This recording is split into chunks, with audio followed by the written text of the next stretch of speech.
Deuxième quart-temps, on a la chance d'avoir notre micro Riyad Salem. Bonjour. Comment ça va Riyad d'abord? On se maintient, comme on dit. Voilà, un petit peu blessé, mais l'esprit est au beau fixe. Bon, donne-nous des nouvelles parce qu'on ne savait pas trop. Ta blessure à l'épaule hier. Oui, j'ai un petit déboîtement d'épaule, donc l'épaule a fait un petit aller-retour. Hier soir, j'étais un peu chaud, donc on a réussi à me débloquer un peu les muscles qui s'étaient contractés pour que je puisse jouer. Mais ce matin, j'arrivais pas à lever les bras, donc il a fallu travailler un peu tout ça pour que je puisse retrouver une petite mobilité. Et puis on a quelques bénévoles là, de l'association. On fait le tour de la région pour trouver de quoi protéger mon épaule. Et un infirmier qui en même temps fait office de kiné, tout ça m'a strappé. Voilà, ils ont mis le temps qu'il fallait pour que je puisse être opérationnel. Ouais, donc j'ai pas pu jouer le premier match ce matin contre Toulouse et j'ai pu jouer que la deuxième partie contre Clermont. Et heureusement parce que l'équipe en a eu besoin sur le match contre Clermont ce matin. Ça a été plutôt mal embarqué ce match et ton retour sur le terrain a fait la différence. Ouais, pourtant ils peuvent vraiment, c'est ça qui est des fois un peu dommage, c'est que je pense qu'ils ont les moyens de faire la différence, mais des fois tu sais, ça joue aussi dans la tête, c'est psychologique. Donc ils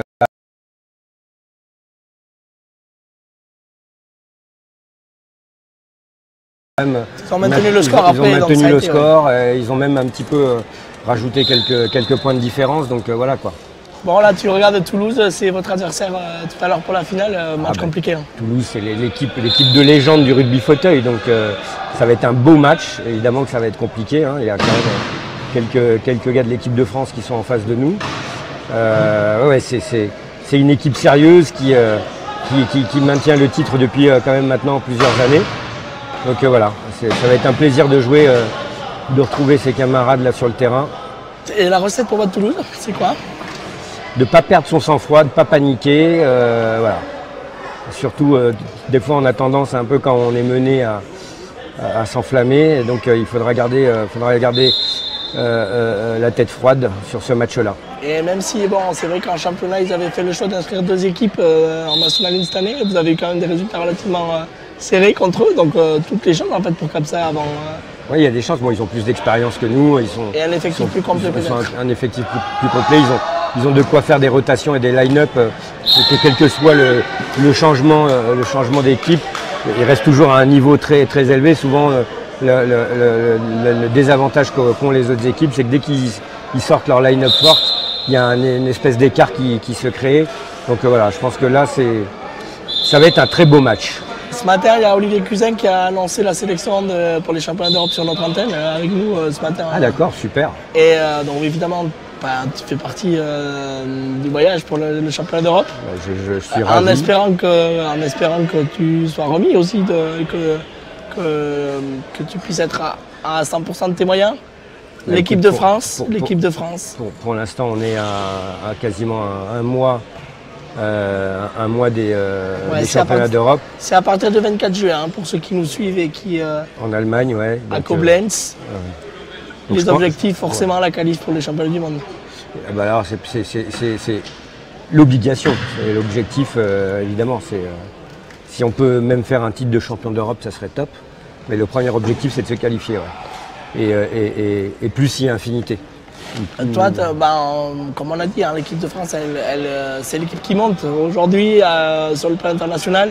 Comment tu juges toi l'évolution du rugby fauteuil sur le plan national et qu'est-ce qui a fait que ça s'est emballé autour de vous et que vous puissiez obtenir les résultats que vous avez aujourd'hui? En toute honnêteté, je pense que les joueurs et les dirigeants et les bénévoles qui nous suivent aiment tellement ce sport, ils vont vraiment avec le cœur et avec la passion. Et c'est pour ça qu'on en est là aujourd'hui. Mais il y a quand même un petit signe, une petite alerte là. On n'a pas aujourd'hui Carquefou dans ces finales de Coupe de France. Donc il faut aussi, même s'il y a une bonne lancée, s'il y a une bonne évolution du rugby fauteuil, faut faire attention à ce que les clubs piliers qui ont fondé un petit peu ce championnat puissent être toujours présents et au contraire qu'il n'y en ait pas qui disparaissent, mais plutôt qu'il y en ait qui arrivent quoi, sur la compétition, sur le terrain. Donc là, bon, c'est positif, mais j'ai une petite inquiétude, le fait qu'on n'ait pas Carquefou à nos côtés sur ce tournoi. Bon, tu as un rôle d'ambassadeur, forcément. Bon, on te connaît tous, tu as fait le rugby fauteuil, c'est une de tes activités. Tu as fait du basket avant. Raconte-nous aussi, la natation, tout ça. Raconte-nous un petit peu ce que tu fais avec ton club de Capsa que tu as créé, tes activités annexes, du Cap City aussi, où tu es très très impliqué. C'est quoi le quotidien de Riyad Salem aujourd'hui? Oula, ça dépend. Ça dépend des jours.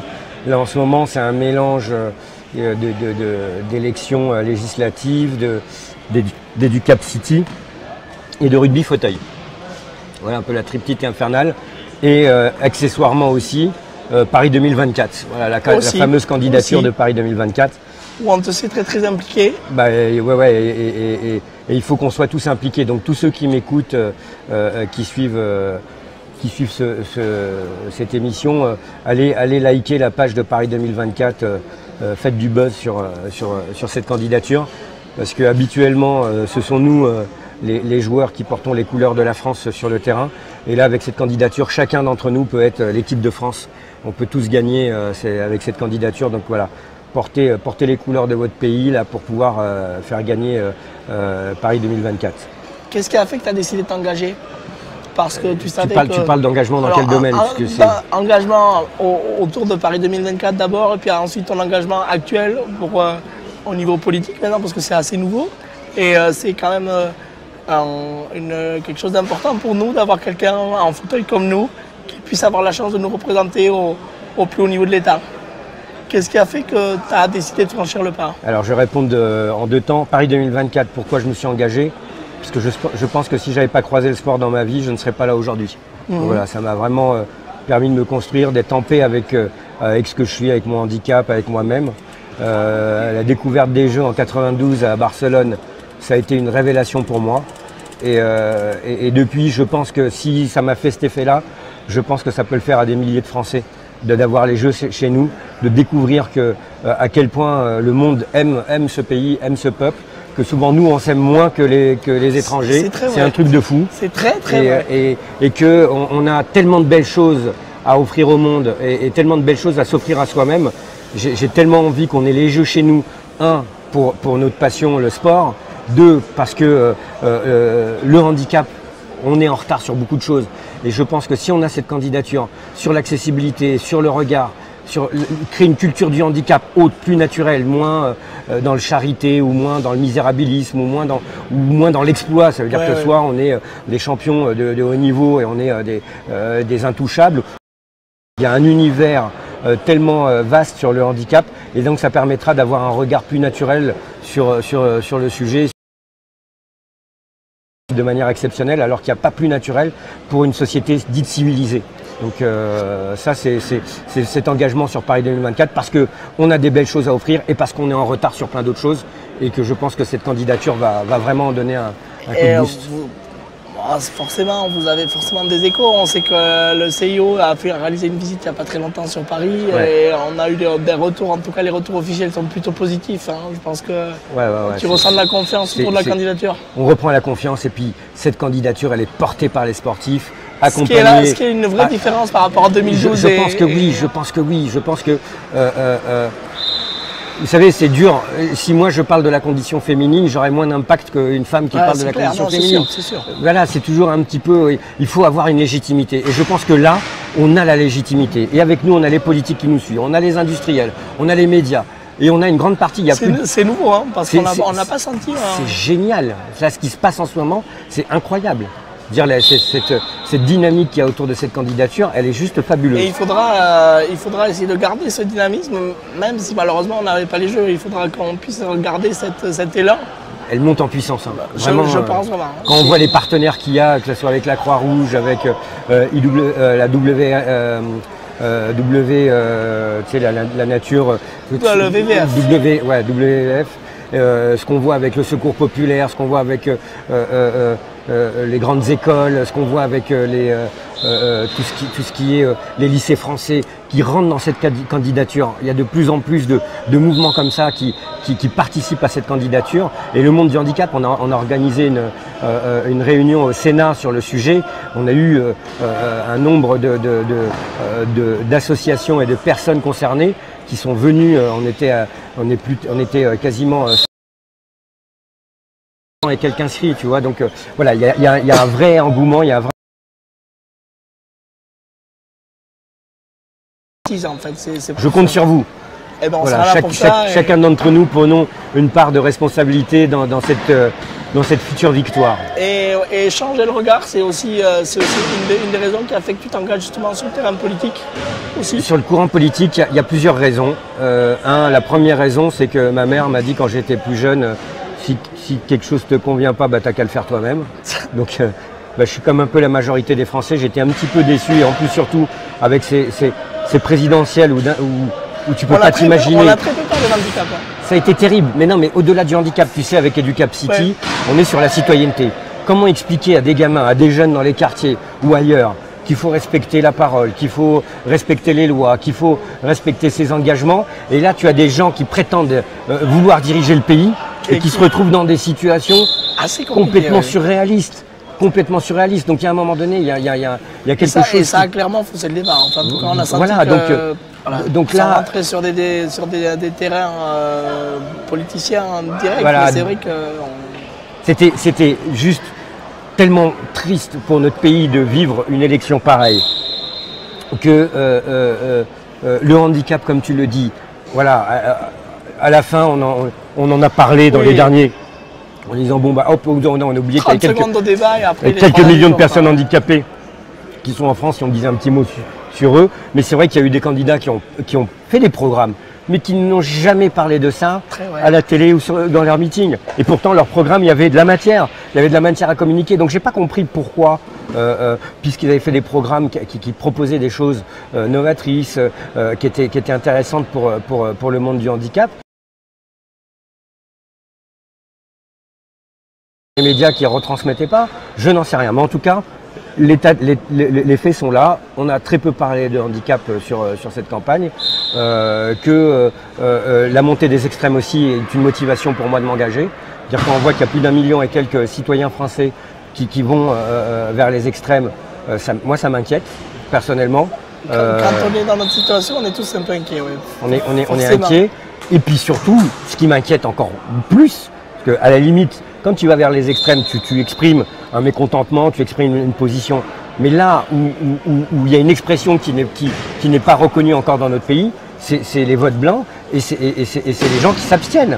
Et ça, là, ça devient dramatique. Parce que ça veut dire qu'on a la chance de vivre dans une démocratie et les gens ne croient plus en cette démocratie, ne croient plus en cette république. Et là, c'est la pire des choses. Si demain tu as la chance de nous représenter, est-ce que ça veut dire que tu arrêteras le sport ou tu continueras? Ah non, moi ça a été ma condition. J'ai dit à Madame Hidalgo, il y a Paris 2024, il y a l'équipe de France. Tant que physiquement je peux encore défendre les couleurs de mon pays, je le fais. Donc voilà. Et après, tu sais, ça fait des années que je gère plusieurs structures en même temps, que je fais plusieurs trucs. J'élimine tout un tas d'autres implications et je vais garder le même rythme qu'avant en réduisant les autres statuts que j'ai dans d'autres associations ou dans d'autres fondations. Mais je garde, voilà, dans l'entreprise que je gère, c'est mon associé qui s'en occupe. Dans CAPSA, je ne suis plus président. Il y a un nouveau bureau, je n'ai plus de responsabilité en handisport ou au sport adapté. Donc tu vois, ça permet d'ouvrir aussi.